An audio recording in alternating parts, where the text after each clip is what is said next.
I understand that they are wearing a 3-piece suit now, but on, any other given day were they shirtless with a Glock and a dime bag?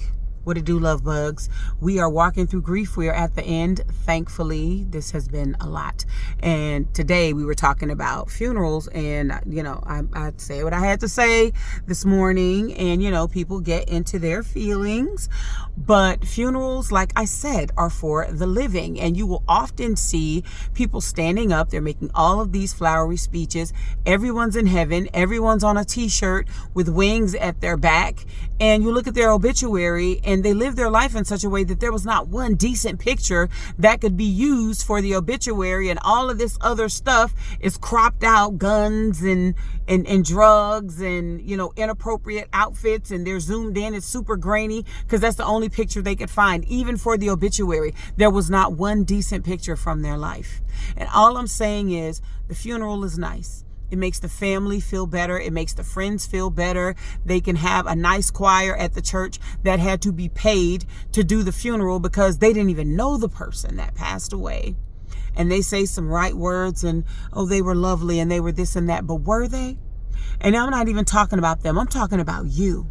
I'm talking about your funeral, because you are leaving here, love bug. You're leaving here, and you don't know if you're going to be 31 or 101. Or you don't know when you're leaving here. You don't know when your number is up, and everybody doesn't get a warning. Sometimes you get in your car to go get groceries and you don't come back. Sometimes you go to work and you don't come back.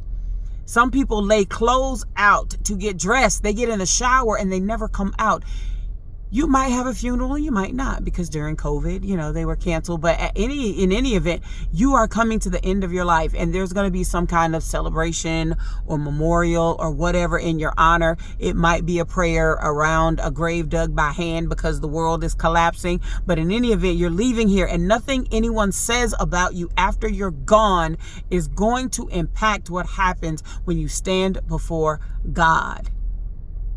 And your life is testifying against you. Every word, every thought, every deed, every hidden thing in you, that thing you do that nobody knows about because you do it at home alone, and it doesn't leave track marks on your arm. It doesn't make your eyes red. That thing that's in your heart, that person you won't forgive. Funerals. Funerals are actually the beginning of something that will never end, be it divine or devilish. And your loved one is needed, or you would not be here. Ladybug out. And I love you, but not nearly as much as Jesus does. Amen.